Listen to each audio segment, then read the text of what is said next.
Hello friends, welcome back to our channel.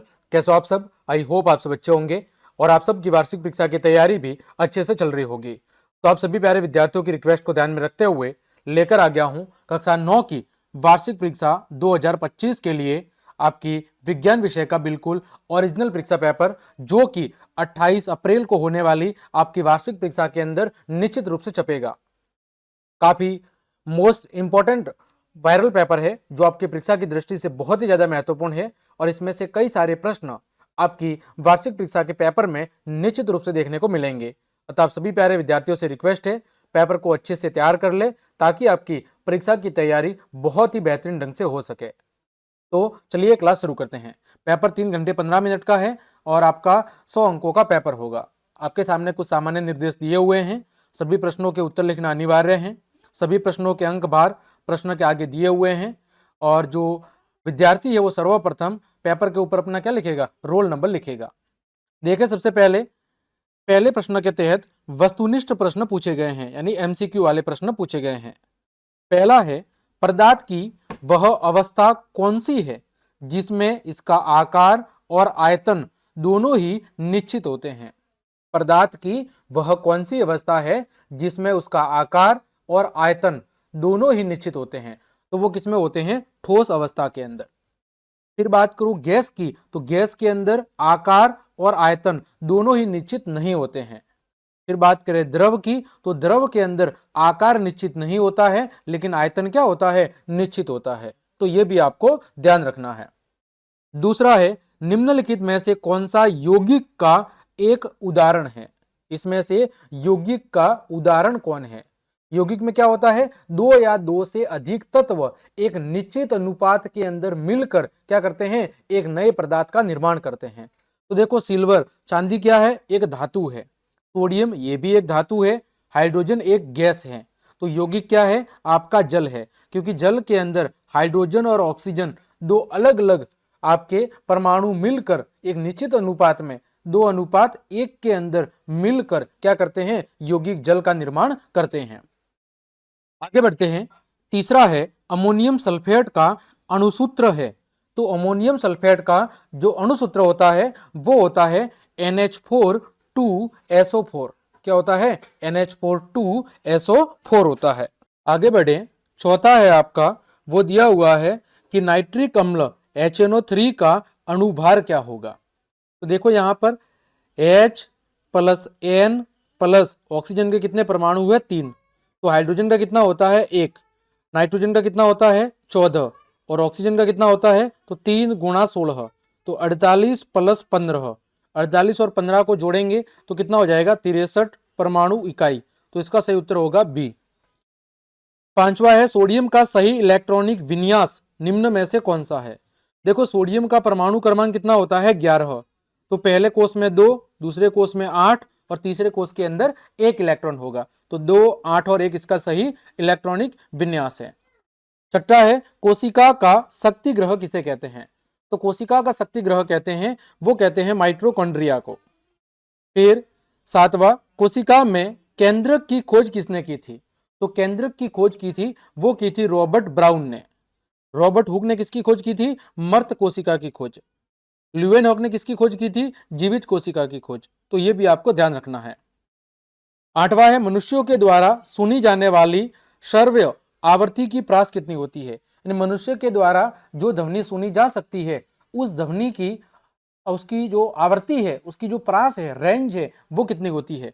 तो 20 hertz से लेकर 20,000 किलो हर्ट्ज तक इस रेंज की जो ध्वनि है वो मानव सुन सकता है। इससे कम या इससे ज्यादा की जो आवृत्ति वाली ध्वनि होती है वो मानव नहीं सुन सकता। अगला 9वां है, पृथ्वी की सतह पर किसी व्यक्ति का भार 60 न्यूटन है ना? तो चंद्रमा की सतह पर व्यक्ति का भार क्या होगा? तो देखो, चंद्रमा की सतह पर पृथ्वी की सतह का कितना होता है? 1/6 गुना। तो 1/6 × 60 तो कितना हो जाएगा? 10 न्यूटन। यानी चंद्रमा के ऊपर उसका भार कितना होगा? चंद्रमा के उसका जो भार होगा वो होगा 10 न्यूटन। आगे देखो 10वां, वेग में परिवर्तन की दर है। तो वेग परिवर्तन की दर को प्यारे विद्यार्थियों क्या कहते हैं? त्वरण कहते हैं। वेग परिवर्तन की दर को क्या कहते हैं? त्वरण कहते हैं। फिर संवेग क्या होता है? संवेग P इक्वल टू एम गुणा वी होता है, द्रव्यमान गुणा वेग होता है ना। बल बराबर क्या होता है, तो कार्य बराबर W बराबर होता है बल गुणा विस्थापन, और विस्थापन क्या होता है, तो दो बिंदुओं के बीच, प्रारंभिक और अंतिम बिंदु के बीच की जो सबसे न्यूनतम सीधी दूरी होती है उसे विस्थापन कहते हैं। अगला 11वां, गतिज ऊर्जा का मान किस पर निर्भर करता है। तो देखो गतिज ऊर्जा का सूत्र क्या होता है, काइनेटिक एनर्जी का सूत्र होता है 1/2 mv²। तो द्रव्यमान और वेग पर गतिज ऊर्जा किस पर निर्भर करती है, द्रव्यमान और वेग, द्रव्यमान और वेग दोनों के ऊपर। 12वां, शक्ति का मात्रक क्या होता है, तो शक्ति का मात्रक होता है, वो होता है वाट। जूल किसका मात्रक है, ऊर्जा का, है ना। न्यूटन किसका मात्रक है, बल का, और मीटर किसका मात्रक है, तो दूरी का। 13वां है, फ्लोएम उत्तक का मर्त भाग कौन सा होता है। फ्लोएम उत्तक जो पेड़ पौधों के अंदर खाद्य पदार्थों के परिवहन का कार्य करता है, उसमें मर्त भाग कौन सा होता है, तो फ्लोएम रेशे वाला भाग। अगला 14वां, पादपों में फ्लोएम का कार्य क्या है। तो पादपों के अंदर जो फ्लोएम उत्तक है वो खाद्य पदार्थों के परिवहन का कार्य करता है। जल और खनिज लवणों का परिवहन कौन करता है, तो वो करता है जाइलम उत्तक। कौन करता है, जाइलम। 15वां है, विभज्य उत्तक कोशिकाओं में अनुपस्थित होता है।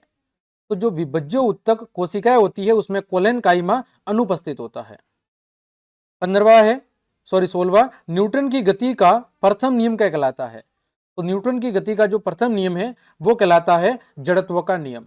इसका नियम कहलाता है, जड़त्व का नियम कहलाता है। आगे बढ़े, दूसरा प्रश्न है आपका, रिक्त स्थानों की पूर्ति कीजिए। आपको क्या करनी है, खाली स्थान की पूर्ति करनी है। पहली खाली जगह है वो आपके सामने दी हुई है कि जो कोलाइडी है या जो कोलाइड है, कोलाइड एक खाली जगह मिश्रण है। बताना है आपको कि जो कोलाइड है वो किस प्रकार का मिश्रण है। तो जो आपका कोलाइड है वो एक प्रकार का विषमांगी मिश्रण होता है। कैसा मिश्रण होता है, विषमांगी मिश्रण होता है। दूसरा, ऋणावेशित कण को, तो ऋणावेशित कण को हम क्या कहते हैं, ऋणायन, और धनावेशित कण को क्या कहते हैं, धनायन कहते हैं। तीसरा, समस्थानिकों के जो परमाणु क्रमांक हैं वो क्या होते हैं, समान होते हैं। तो यहां पर क्या लिखेंगे, परमाणु क्रमांक। समस्थानिकों के परमाणु क्रमांक तो समान होते हैं, लेकिन द्रव्यमान संख्या क्या होती है, लेकिन दूसरी खाली जगह के अंदर आप लिखेंगे द्रव्यमान संख्या, लेकिन द्रव्यमान संख्या या परमाणु द्रव्यमान वो क्या होता है, वो भिन्न भिन्न होता है। तो पहले खाली जगह में परमाणु क्रमांक, दूसरी के अंदर द्रव्यमान संख्या। चौथी खाली जगह, कोशिका की आत्मघाती थैली को क्या कहते हैं, तो कोशिका की आत्मघाती थैली को लाइसोसोम कहते हैं। क्या कहते हैं, लाइसोसोम कहते हैं। पांचवा है, जाइलम मृदा से जल तथा खनिज लवणों का क्या करता है, संवहन करता है। जो जाइलम उत्तक है वो पेड़ पौधों के अंदर मृदा से जल और खनिज लवणों का संवहन करता है। छठी खाली जगह, प्रति इकाई समय में वस्तु के द्वारा तय की गई दूरी को क्या कहते हैं, तो उसे चाल कहते हैं, स्पीड कहते हैं। क्या कहते हैं, स्पीड। चाल बराबर दूरी बटा समय होता है ना। चाल बराबर दूरी बटा समय, और यदि समय t1 हो जाए तो चाल दूरी के बराबर हो जाएगा। आगे बढ़ते हैं, अति लघु उत्तरात्मक प्रश्न जिनके जवाब आपको एक लाइन अथवा एक शब्द के अंदर देने होते हैं। तीसरा प्रश्न है कि यौगिक किसे कहते हैं। तो दो या दो से अधिक तत्वों के रासायनिक संयोजन से बनने वाले पदार्थ को, दो या दो से अधिक तत्वों के रासायनिक संयोजन से बनने वाले पदार्थ को यौगिक कहते हैं, जैसे जल। दूसरा है, चौथा प्रश्न, द्रव्यमान संरक्षण का नियम लिखना है। तो द्रव्यमान संरक्षण का नियम कहता है कि किसी भी रासायनिक अभिक्रिया में द्रव्यमान को न तो बनाया जा सकता है और न ही द्रव्यमान को नष्ट किया जा सकता है। यानी किसी भी रासायनिक अभिक्रिया के दौरान द्रव्यमान सदैव संरक्षित रहता है। जितना द्रव्यमान अभिक्रिया से पहले था उतना का उतना द्रव्यमान अभिक्रिया के बाद भी रहेगा। पांचवा है, नारियल का रेशा किस उत्तक का बना होता है। तो जो नारियल का रेशा है वो स्क्लेरेन काइमा उत्तक का बना होता है। किसका बना होता है, स्क्लेरेन काइमा उत्तक का बना होता है आपका नारियल का रेशा, स्क्लेरेन काइमा उत्तक का। छठा है, गुरुत्वीय त्वरण क्या होता है। तो पृथ्वी के द्वारा किसी वस्तु पर लगाए गए गुरुत्वाकर्षण बल के द्वारा जो उत्पन्न त्वरण होता है उसे गुरुत्वीय त्वरण कहते हैं। पृथ्वी के द्वारा किसी वस्तु पर लगाए गए गुरुत्वाकर्षण बल के कारण जो त्वरण उत्पन्न होता है उसे कहते हैं गुरुत्वीय त्वरण। आगे बढ़ते हैं, अति लघुत्तरात्मक प्रश्न टाइप 2। 7वां प्रश्न है, निम्न यौगिकों के आणविक द्रव्यमान ज्ञात करने हैं। पहला है CO2। तो देखो यहां पर CO2 के अंदर कार्बन का 1 है, तो कार्बन का द्रव्यमान 12, ठीक है, 12 इकाई होता है, और ऑक्सीजन के 2 हैं तो 16 गुणा 2, तो 32 प्लस 12 कितना हो जाएगा, 44 परमाणु द्रव्यमान इकाई। फिर है CH3OH। तो यहां पर देखो कार्बन कितना है 1 तो 12, हाइड्रोजन कितने 4 तो 4, ऑक्सीजन कितना है 1 तो 16, सबको जोड़ेंगे तो कितना हो जाएगा, तो यहां पर देखो 16 प्लस 4 20 और 12 कितना हो जाएगा 32 परमाणु द्रव्यमान इकाई। तीसरा है NH3। तो नाइट्रोजन का 14 और हाइड्रोजन का 3 कितना हो जाएगा 17 परमाणु द्रव्यमान इकाई। H2O का कितना होगा, हाइड्रोजन 2 है तो 2 हो गया, ऑक्सीजन 1 है तो 16, यानी कि 18 इकाई या 18 परमाणु द्रव्यमान इकाई। 8वां, गुरुत्वाकर्षण का सार्वत्रिक नियम लिखना है। तो गुरुत्वाकर्षण का सार्वत्रिक नियम क्या कहता है कि ब्रह्मांड में प्रत्येक वस्तु दूसरी वस्तु को एक बल से अपनी तरफ आकर्षित करती है जो उनके द्रव्यमानों के गुणनफल के समानुपाती और उनके बीच की दूरी के वर्ग के क्या होता है, व्युत्क्रमानुपाती होता है। आपने देखा होगा कि दो वस्तुओं के बीच में लगने वाला आकर्षण बल, ठीक है, दोनों वस्तुओं के द्रव्यमान यानी कि Gm1 गुणा M2 द्रव्यमान के गुणनफल के समानुपाती और बीच की दूरी के वर्ग के क्या होता है, व्युत्क्रमानुपाती। यही है गुरुत्वाकर्षण का सार्वत्रिक नियम। आगे बढ़ते हैं प्रश्न संख्या 9 की तरफ। किसी वस्तु के द्रव्यमान और भार में आपको अंतर बताना है। देखो द्रव्यमान क्या है, तो किसी वस्तु के अंदर पदार्थ की मात्रा को क्या कहते हैं, हम द्रव्यमान कहते हैं। ये कैसी राशि है, तो ये जो राशि है आपकी, ये एक अदिश राशि है। कैसी राशि है, अदिश राशि है। फिर द्रव्यमान प्रत्येक जगह पर एक समान रहता है, इसके मान में कुछ भी कमी या वृद्धि नहीं होती है। और इसका जो एसआई मात्रक है, द्रव्यमान का एसआई मात्रक है वो किलोग्राम है। फिर बात करूं भार की, तो किसी वस्तु पर जो लगने वाला गुरुत्वाकर्षण बल है वो एक प्रकार का भार है। ये एक सदिश राशि है, इसमें परिमाण और दिशा दोनों चीजें होती है। फिर जगह जगह यानी स्थान के अनुसार भार बदलता रहता है। तो इसका जो एसआई मात्रक है वो क्या है, इसका एसआई मात्रक है वो न्यूटन है। ये दोनों के अंदर अंतर है, ये आपको बताना है। 10वां है, किसी ध्वनि की तरंगदैर्ध्य और आवृत्ति की परिभाषा लिखनी है। देखो तरंगदैर्ध्य क्या होती है, तो एक तरंग के अंतर दो क्रमागत सुरंगों अथवा ग्रतों के बीच की जो दूरी होती है, एक तरंग के अंदर दो क्रमागत सुरंगों अथवा ग्रतों के बीच की दूरी को हम तरंगदैर्ध्य कहते हैं। इसे लैम्बडा से प्रदर्शित करते हैं। आवृत्ति क्या होती है, तो एक सेकंड के अंदर होने वाले कंपनों की संख्या को, एक सेकंड के अंदर होने वाले कंपनों की संख्या को हम आवृत्ति कहते हैं। और आवृत्ति का मात्रा क्या होता है, हर्ट्ज होता है। यह आपको बताना है। आगे था लघु उत्तरात्मक प्रश्न, प्रश्न संख्या 11। निम्नलिखित तापमानों को सेल्सियस में बदलना है। तो सेल्सियस में बदलने के लिए हम क्या करेंगे, 273 को घटा देंगे। तो 300 केल्विन में से 273 को घटाएंगे तो 27 डिग्री सेल्सियस। 573 में से 273 को घटाएंगे कितना आएगा, तो 300 डिग्री सेल्सियस। 373 में से 273 को घटाएंगे कितना आएगा, 100 डिग्री सेल्सियस। आगे 12वां, पहला है गर्मियों में घड़े का जल ठंडा क्यों होता है। तो देखो घड़े की सतह के ऊपर छोटे छोटे छिद्र होते हैं और इन छिद्रों से पानी लगातार क्या होता रहता है, वाष्पित होता रहता है। और वाष्पीकरण के लिए जो आवश्यक ऊष्मा है वो पानी से ही प्राप्त होती है। इसी वजह से घड़े का पानी कुछ समय के बाद ठंडा हो जाता है। दूसरा है गर्मियों में किस तरह के कपड़े पहनने चाहिए। तो गर्मियों में हमें हल्के रंग के सूती कपड़े पहनने चाहिए, क्योंकि ये हमारे पसीने को आसानी से क्या कर लेते हैं, अवशोषित करके उसे वाष्पित कर देते हैं, जिससे हमारे शरीर पर ठंडक बनी रहती है। 13वां है निम्नलिखित को उदाहरण के साथ समझाओ। सबसे पहला है संतृप्त विलयन। एक ऐसा विलयन जिसमें और अधिक विलय पदार्थ को नहीं घोला जा सकता उसे कहते हैं संतृप्त विलयन। जैसे चीनी का संतृप्त विलयन। शुद्ध पदार्थ की परिभाषा क्या होगी?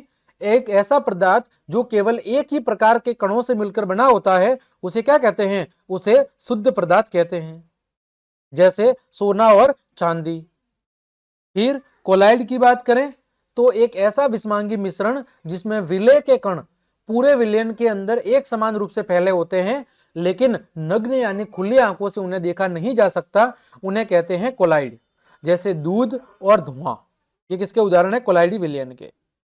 14वां है किसानों के लिए पशुपालन प्रणालियां किस प्रकार लाभदायक है, समझाइए।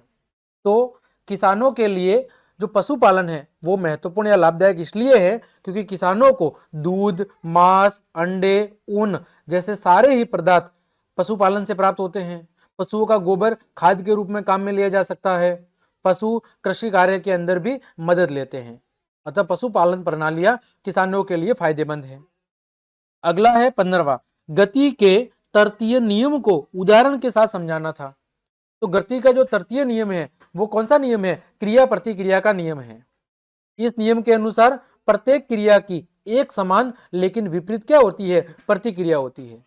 जैसे हम दीवार के ऊपर मुक्का मारते हैं तो दीवार भी हम पर उतना ही बल लगाती है जिसकी वजह से हमारे हाथों पर चोट लगती है ना। आगे 16वां प्रश्न है संवेग को परिभाषित करना है। तो P इक्वल टू एम गुणा V, द्रव्यमान और वेग के गुणनफल को क्या कहा जाता है? संवेग कहा जाता है। फिर दूसरा, एक गाड़ी का द्रव्यमान 1500 kg है। गाड़ी को 1.7 मीटर पर सेकंड के ऋणात्मक त्वरण के साथ विराम अवस्था में लाया जाता है। तो गाड़ी और सड़क के बीच लगने वाला बल कितना होगा? तो देखो यहां पर बल कितना होगा? बल का मान द्रव्यमान गुणा त्वरण, तो 1500 गुणा 1.7 तो कितना होगा? 2550 न्यूटन का बल लगेगा। 17वां है निम्नलिखित को परिभाषित करो। पहला है परमाणु क्रमांक। तो किसी परमाणु के नाभिक में मौजूद प्रोटॉनों की संख्या को क्या कहते हैं? उसका परमाणु क्रमांक कहते हैं। समभारिक, ऐसे परमाणु जिनके परमाणु द्रव्यमान तो समान होते हैं लेकिन परमाणु क्रमांक अलग अलग होते हैं, उन्हें क्या कहते हैं? समभारिक कहते हैं। फिर द्रव्यमान संख्या। द्रव्यमान संख्या किसे कहते हैं? किसी परमाणु के नाभिक में मौजूद प्रोटॉनों और न्यूट्रॉनों की संख्या का जो कुल योग है वो क्या होता है? वो उसकी द्रव्यमान संख्या होती है। 18वां है थॉमसन के परमाणु मॉडल की आपको व्याख्या करनी थी, जिसे हम पलम पुडिंग मॉडल भी कहते हैं।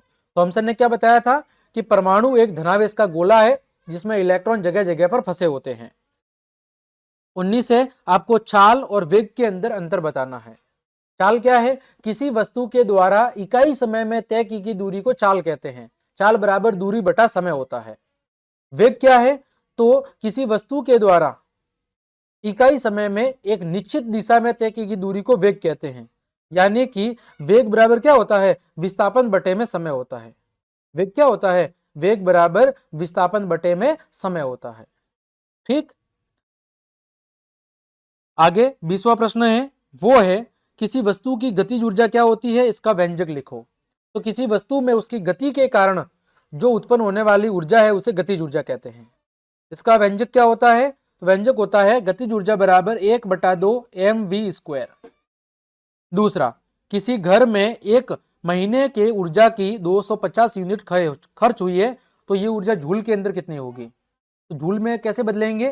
तो जूल के अंदर बदलने के लिए क्या करेंगे? 250 गुणा, एक जूल का मान कितना होता है? 3.6 गुणा 10⁻6 जूल। इसको सॉल्व करेंगे कितना आएगा? 9 गुणा 10⁸ जूल।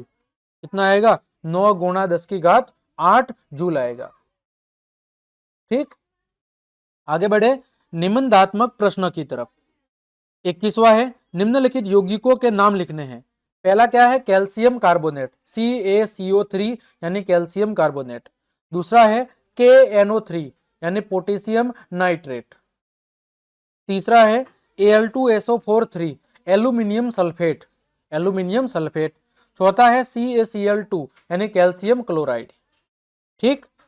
आगे बढ़ते हैं।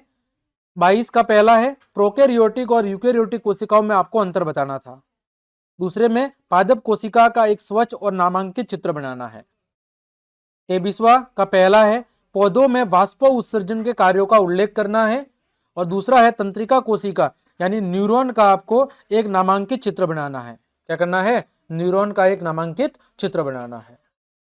24 है एक रेलगाड़ी विरामावस्था से चलना प्रारंभ करती है और 5 मिनट में 72 किलोमीटर प्रति घंटे का वेग प्राप्त कर लेती है। यदि त्वरण एक समान है तो ज्ञात करो। सबसे पहले त्वरण ज्ञात करना है और फिर क्या ज्ञात करना है आपको? फिर ज्ञात करना है रेलगाड़ी के द्वारा तय की गई दूरी। देखो त्वरण कैसे ज्ञात करेंगे? त्वरण क्या होता है? आपके त्वरण होता है वेग परिवर्तन की दर। तो वेग परिवर्तन कितना है? तो वेग परिवर्तन है 72 माइनस 0 बटे में समय कितना था? 5 मिनट। तो 72 बटे में 5 यानी 14.4 ये क्या होगा? किलोमीटर प्रति घंटा होगा। क्या होगा? किलोमीटर प्रति घंटा। इसको हम मीटर प्रति सेकंड के अंदर जब बदलेंगे, किलोमीटर प्रति घंटा, ठीक है, हाँ, किलोमीटर प्रति घंटा। इसको जब हम मीटर पर सेकंड स्क्वायर के अंदर बदलेंगे तो 0.067 मीटर पर सेकंड स्क्वायर आएगा। और दूसरा था तय की गई दूरी निकालनी थी। तो दूरी यहां पर कैसे निकालेंगे? दूरी बराबर 1/2 गुणा त्वरण गुणा समय का स्क्वायर। तो 1/2 गुणा 0.067 मीटर पर सेकंड स्क्वायर है ना, ये हो गया। और गुणा में क्या करना है आपके? 300 सेकंड का स्क्वायर, क्योंकि कितना दिया हुआ है आपका? 5 मिनट। 5 मिनट मतलब 300 सेकंड। तो ये कितना आएगा? 3015 मीटर। कितना आएगा? 3015 मीटर आ जाएगा। आगे बढ़ते हैं। प्रश्न संख्या 25 निबंधात्मक प्रश्न। 25 है निम्नलिखित पर टिप्पणी लिखनी है। प्लेस्टिड और माइटोकॉन्ड्रिया पर, अथवा में केंद्रक के ऊपर अथवा गोल्जी उपकरण के ऊपर, दोनों में से आपको एक करना है। आगे बात करें 26 की, संवहन उत्तक को परिभाषित करना है और जाइलम और फ्लोएम उत्तक में आपको अंतर लिखना है। अथवा में है संयोजी उत्तक की परिभाषा लिखनी है। ये कितने प्रकार के होते हैं समझाना है। तो संयोजी उत्तक आप सबने पढ़ा होगा कि संयोजी उत्तक, यह उत्तक शरीर के विभिन्न अंगों को आपस में जोड़ने, सहारा देने और सुरक्षा करने का काम करते हैं। कितने प्रकार के होते हैं? जिसमें एरियोलर उत्तक, वसा उत्तक, अस्थि उत्तक, उपास्थि उत्तक और रक्त उत्तक, ये सब हमने चैप्टर की व्याख्या के दौरान बहुत अच्छे से पढ़े भी थे।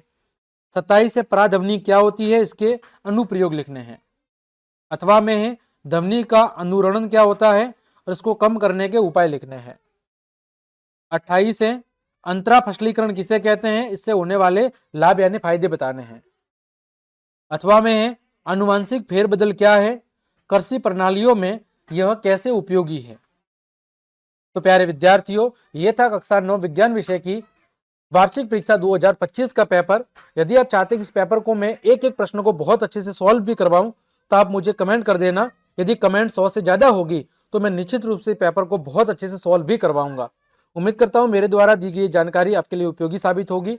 और यदि आपको मेरी क्लास और ये मेहनत पसंद आई है तो अपनी सभी दोस्तों के साथ शेयर जरूर कर दे ताकि उन सभी तक ये जानकारी पहुंच सके। आज के लिए इतना ही, मिलते हैं अगली क्लास में। तब तक के लिए आप सबको जय हिंद, जय भारत।